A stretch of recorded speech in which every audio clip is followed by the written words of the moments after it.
bienvenidos. Son muchos, muchos. Voy tratando de leerlos simultáneamente. Tiempo que voy comenzando, los voy leyendo. Un gusto de verlos, de leerlos, de sentir que están ahí. Y un gusto estar acá para poder transmitir un poco las bases del mindfulness en realidad. Yo me voy a orientar un poquito más hacia el mindfulness en la parte de emociones, que es algo que ustedes están trabajando. Entonces voy a darles un poco la visión del mindfulness y dentro del mindfulness un poco la visión de alguien que trabaja en algo más constructivista, en psicoterapia cognitiva y conductual, en la cosa más constructivista. Entonces, bueno, un poco esa va a ser la visión que voy a transmitirles hoy. Pero por supuesto, siempre desde una visión bien de lo que son las prácticas contemplativas y específicamente el mindfulness. Así que bueno, muy bien. Voy a iniciar primero la clase pasándoles un videito. Vamos a ver un video de una película que pasó más o menos desapercibida, no tuvo gran éxito en las salas, que se llama La historia secreta de Walter Mitty, donde está Ben Stiller. ¿Se acuerdan de Ben Stiller, el de Una noche en el museo? Y también está Sean Penn, también muy conocido. Y ellos dos van a interactuar en el Himalaya. Sean Penn es un fotógrafo.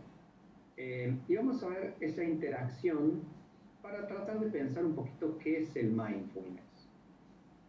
Así que ahí vamos. Puse compartir sonido. Vamos a empezar de vuelta. Y vamos a ver qué es el mindfulness.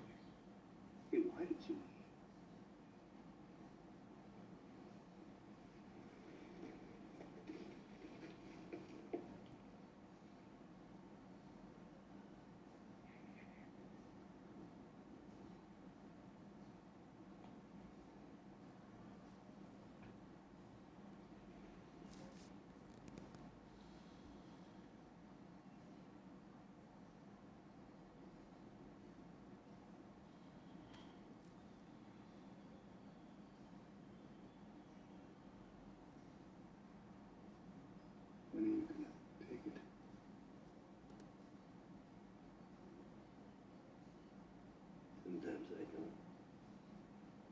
If I like a moment, I mean me, personally, I don't like to have the distractions. I just want to stay in it.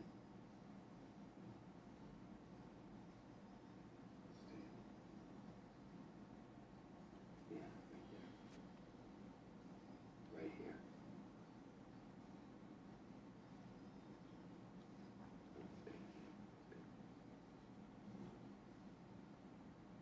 Bien.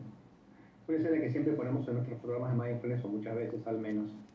Esa película se llama, están preguntando ahí, creo que La vida secreta, las escribo acá, de Walter Mitty.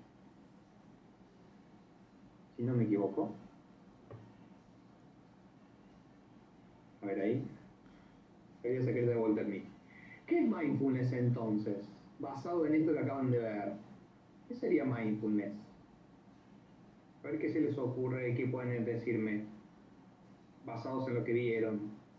Cosas que hayan visto que les parezca que tienen que ver con el mindfulness. Atención plena, disfrutar el presente, conciencia plena, atención, estar en el presente, conciencia plena, el momento, estar aquí y ahora, estar atentos, muy bien. Estar solo allí, estar consciente, contemplar el momento, enfocado, buenísimo. Serenidad, apagar un poco el ruido mental, bien, eso también es muy interesante. Presente con todos los sentidos, ahí está. Eso también resume un poco, ¿no? Lo que estábamos viendo. Está presente con todos los sentidos, de alguna forma, Sean Penn. Y lo hace principalmente con la vista, que es lo que más puede utilizar mirando ese leopardo. Pero si él pudiera olerlo, si pudiera tocarlo sin que lo mordiera, también lo haría, porque eso enriquecería su percepción. Eso es un poco en principio la atención plena, atención totalizadora y muy mediada por los sentidos. Eso es súper importante. Después también hay una actitud contemplativa y de admiración, ¿no? Hay una actitud, vieron, como de admiración por eso que está viendo, de disfrute basado en la admiración de eso que para él es excepcional y que está mirando. Eso también tiene que ver con la atención plena. Ahora, la pregunta sería, él está en el Himalaya, y en una situación excepcional que es mirando un leopardo del Himalaya, que es un animal raro. Es una situación excepcional, pero ¿cómo nosotros aplicaríamos la atención plena en la vida cotidiana cuando llegamos a la oficina y vemos las mismas caras de siempre, tomamos el mismo café de siempre, en la calle los mismos problemas de tránsito de siempre? No hay leopardos del Himalaya donde nosotros vamos en general, ¿no? No hay mucho de eso. A veces cuando vamos de vacaciones a un lugar medio exótico vemos algunas cosas nuevas, pero en general vivimos en un mundo donde la habitualidad va formando parte de nuestras vidas. ¿Qué forma podemos utilizar la atención plena en eso? Mirando más allá de lo que vemos, dice Estela, no se ponen por escribir, traten de escribir luego de reflexionar, ¿no? Y de pensar. Salir de automatismos, disfrutar cada instante, no perder la capacidad de asombro, ahí va, por ahí va, muy bien, la pausa y la inspiración. No sé si disfrutar, Ruth dice la idea es disfrutar de cada detalle. Por ejemplo, no sé si es disfrutar, si uno está atendiendo a una persona enferma, a un pariente o a alguien que está enfermo, por ejemplo, lo estás atendiendo, ¿tú dirías que eso es disfrutar? ¿Estar atendiendo a esa persona, por ejemplo? Quizás no sería disfrutar, ¿no? Por ahí también habría que tener cuidado de no creer que mindfulness es disfrute, ¿no? Mindfulness puede tener momentos de disfrute, de conexión, siempre que decimos tratar de no tener apego a eso que estamos disfrutando, pero también estar conectado, ¿no? Y la conexión puede ser a veces a través incluso del dolor o de lo que está viviendo la persona. No necesariamente tiene que ser siempre algo de disfrute. Poner conciencia a lo que estamos observando o estamos experimentando. Otra palabra que a mí me gusta mucho es conexión, ¿no? Conectar, estar conectado. Aún así, hay como cierto disfrute, podremos decirlo, que produce la calma, la conexión, aún en el dolor, ¿no? Aún si estás atendiendo a una persona enferma, una persona que querés, que está en cama y tenés que cambiarle los pañales, y tenés que atenderle, traerle un vaso con agua, y tenés que ver a la enfermera que viene. Aún ahí, quizás en ese momento de calma y de conexión, y más allá del dolor que puedas sentir por esa persona que también está sufriendo, quizás haya algo de disfrute también, pero no en un sentido hedonista, ¿no? Sino en un sentido de conexión, en el sentido de la conexión, de poder ayudar, de poder estar ahí, una cosa más altruista. Bueno, muy bien, entonces estuvimos viendo un poquito la definición del mindfulness. Me interesaba verla así de una manera más práctica, que ustedes pudieran como pensarlo desde allí, ¿no? Hernán pregunta, ¿qué es tener conciencia y conectar? Muy buena tu pregunta, Hernán. Es muy complicada, ¿no? O sea, es buena, pero es un poco compleja más que complicada. Es compleja porque lo que por ahí podemos hacer para no extendernos mucho, porque esto llevaría muchísimo tiempo, es diferenciar atención de conciencia. Atención o awareness es poner de alguna forma esa conciencia de atención que sería el awareness, sería estar como focalizado o llevando mi energía atencional a algo, ¿no? Sería como el awareness, la atención consciente del awareness. Pero después hay otro sentido en el cual lo usamos más nosotros, que es, en el inglés ya no es awareness, sino es consciousness. Consciousness es como estar consciente, es estar atento de una manera más totalizadora, y donde, por más que estemos enfocados o no en algo, de lo que estamos como más también sensibles es a la interconexión que tienen las cosas que están alrededor mío, o en mi entorno, o en el ámbito en el cual me encuentro, ¿no? En ese sentido, conciencia sería como ver la interconexión de todo, sentir la interconexión, como la trama de la vida, como si uno viera como todo el tejido, si pudiera manifestar en forma de visual, y uno viera el tejido de todo, cómo se conecta todo, y cuando se mueve de un lado interactúa con otro, ¿no? Esa capacidad de poder ver esa conexión, yo creo que eso es lo que llamamos más bien conciencia en el sentido más de mindfulness. Así que bueno, vamos a empezar a ver el mindfulness un poco hacia el lado de las emociones, que me parece que era lo que yo pensé como más interesante para ustedes en el día de hoy. Y igualmente si hay preguntas o algunas otras cosas que surgen en relación a otros temas, también los podemos ver, ¿no? Vamos a hablar entonces algo de bienestar emocional también. Bueno, ustedes vieron un poquito lo que yo les mencionaba de lo que es una emoción, ¿no? Que tiene que ver con cambios en la vida anímica, y son episodios pequeños las emociones desencadenados por fenómenos. Pero hay que diferenciar las emociones, puramente emociones, digamos, las emociones tal cual llamamos así, de un afecto que es una categoría más amplia, que es un sentir más general de todo el cuerpo, ¿no? De un estado de ánimo que es algo más prolongado, como una emoción prolongada el estado de ánimo, ¿no? Y tiene menos intensidad. Y una disposición afectiva, que sería como el temperamento de base, como la tendencia a experimentar determinada emoción. Por ejemplo, la persona muy ansiosa, sobre todo las personas que tienen problemas ansiosos, quizá trastornos de ansiedad, esa es una disposición afectiva.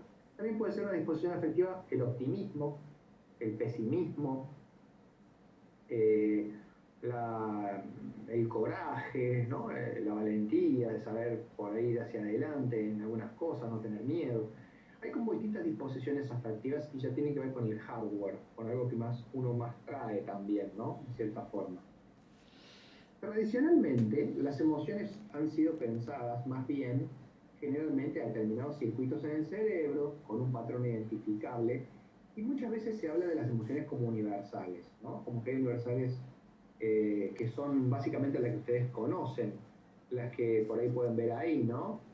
Enojo, miedo, asco, sorpresa, alegría y tristeza. Son las 6 emociones que definió Darwin en su momento y luego continuó en sus estudios Paul Ekman y otras personas más, entre ellos Platón, Hipócrates, Descartes, Freud, el propio Dalai Lama, hablando de que hay una universalidad en esto. La realidad y lo que hoy estamos sabiendo es que es cierto que hay como ciertas cosas comunes, probablemente, pero especialmente en las mismas culturas, ¿no? Después, entre cultura y cultura hay muchas diferencias, ¿no? Hay muchas diferencias, lo que nos hace pensar, y cada vez más se piensa, que las emociones se construyen. Las emociones tienen un afecto nuclear de base, que es algo que yo estoy sintiendo en mi cuerpo internamente, pero eso se va a unir a un contexto, a algo que está ocurriendo frente a mí, y también la experiencia emocional dada por el lenguaje y por todo lo que yo traigo en mi historia personal, ¿no? En relación a lo que estoy presenciando. No hace falta que nos metamos mucho en esto porque sería trabajar con todo el constructivismo prácticamente, pero la idea hoy en día es que la emoción no es algo así automático, totalmente simple, sino que tiene una construcción inconsciente, la mayoría de las veces, que surge con la interacción de estas tres cosas. Un estado de base, el cuerpo, el contexto, algo que está pasando, y toda la interpretación del lenguaje que yo le doy de acuerdo a mis experiencias, ¿no? A todo lo que viví, a mis experiencias emocionales anteriores. Por ejemplo, si yo les preguntara a ustedes, ¿qué está sintiendo esa chica? A ver, díganme qué les parece a ustedes que siente.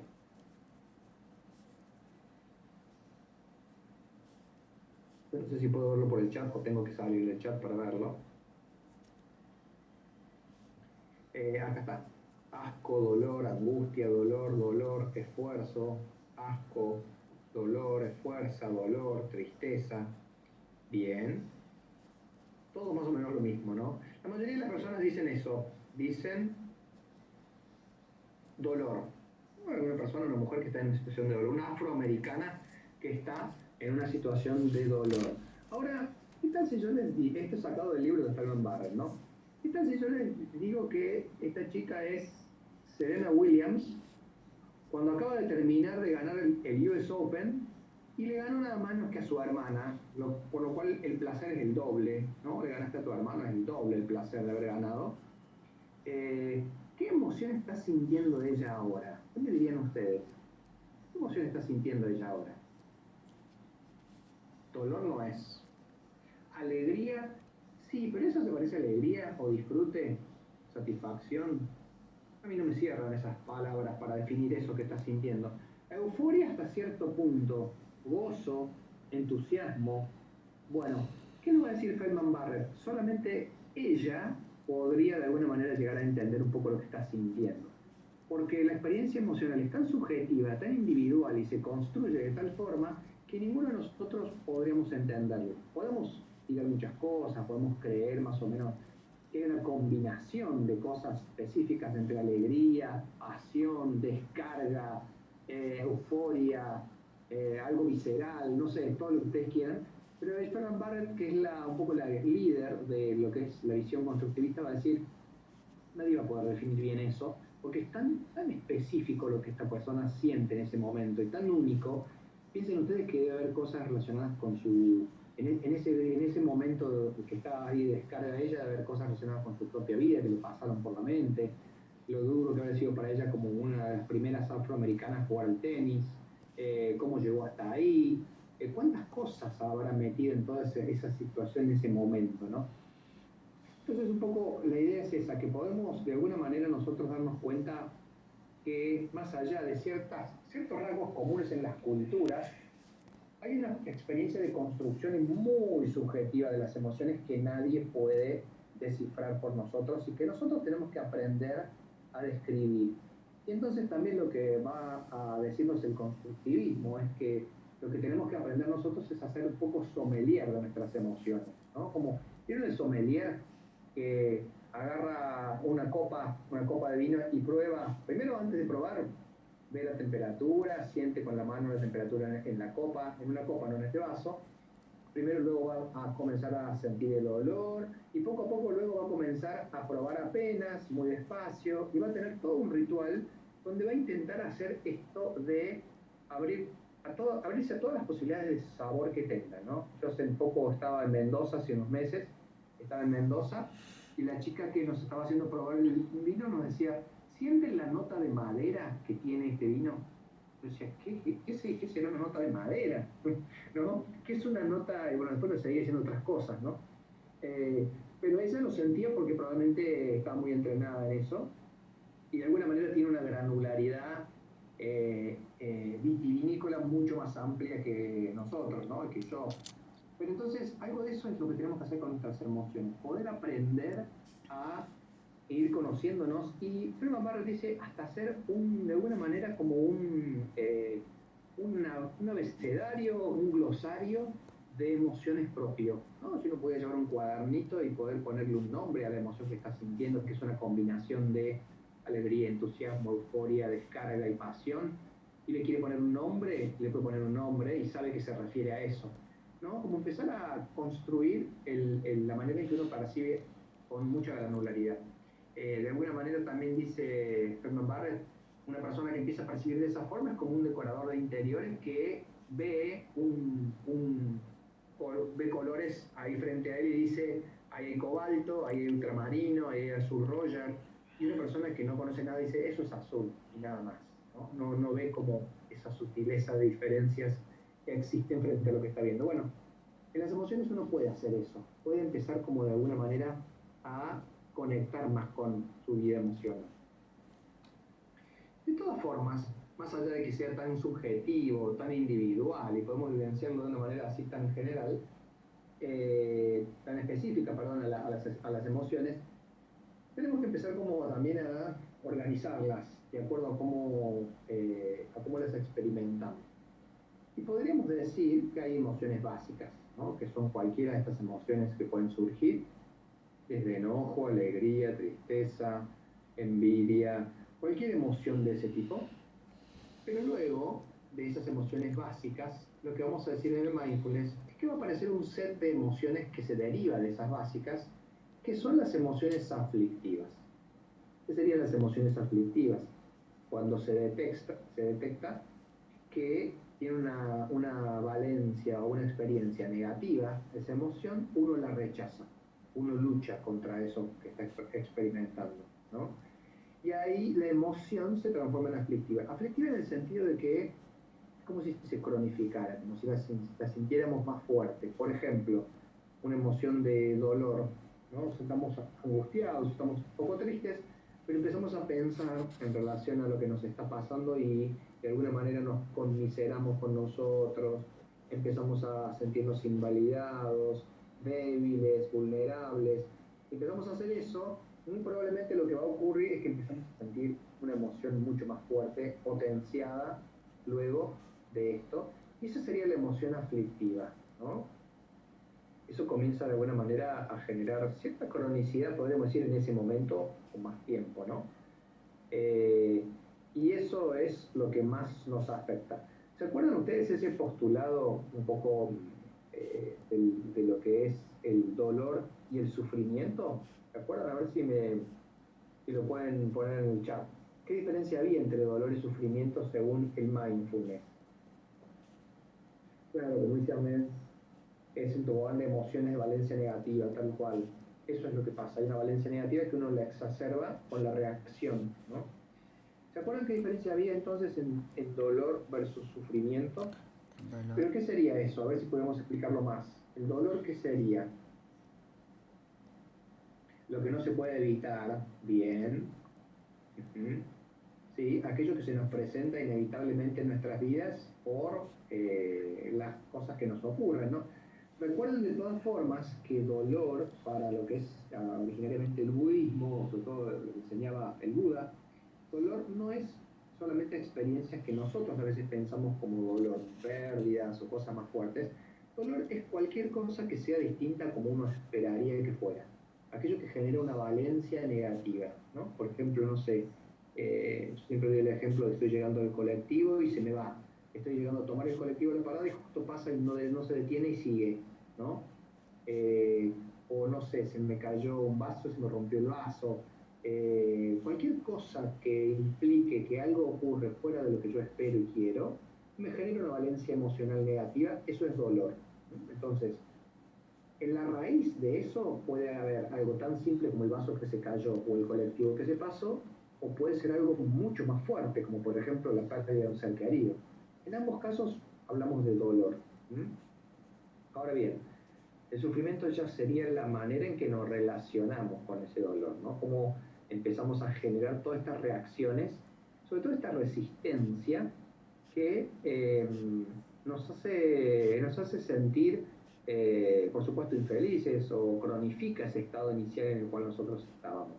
Entonces, un poco en el sentido que ustedes dicen de opcional, hace referencia quizá a esto que decía el Buda, de que puede ser desarraigado, puede ser como aliviado el sufrimiento, pero el dolor es parte de nuestra vida, ¿no? Bien, seguimos entonces.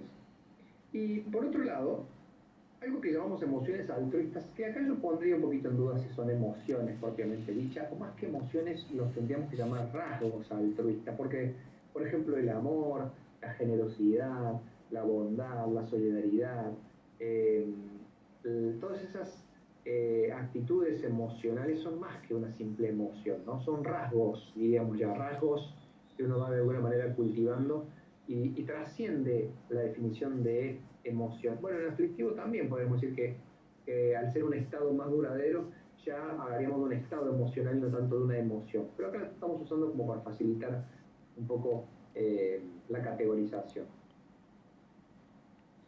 Acá está lo que decíamos antes, ¿no? Un poco viendo lo que decíamos antes dentro de las nobles verdades. La enseñanza principal es esta de que el dolor, cuando se le suma la resistencia, que puede ser evitar, luchar, rechazar, no va a generar sufrimiento. Un sufrimiento que en alguna medida va a hacernos padecer mucho más aquello que estamos experimentando en ese momento.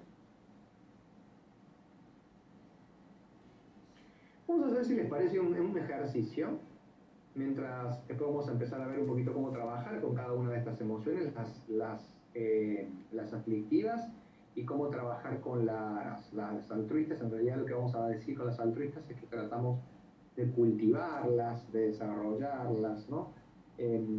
Vamos a hacer un pequeño ejercicio entonces en relación a lo que venimos viendo. Vamos a practicar un poquito esto de regular las emociones a través de una práctica del mindfulness.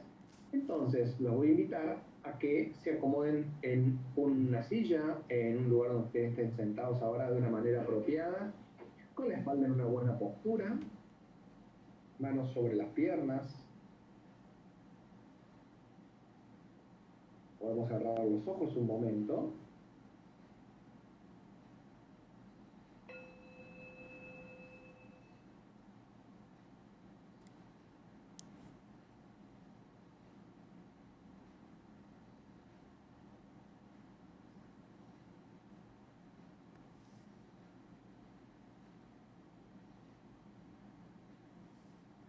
Vamos a tomar conciencia de la postura en la cual estamos.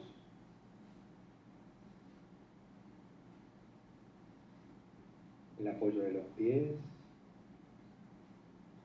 glúteos, isquiones.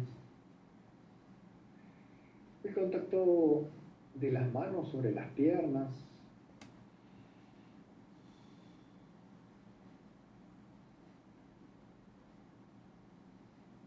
Entiendo que inhalo y exhalo.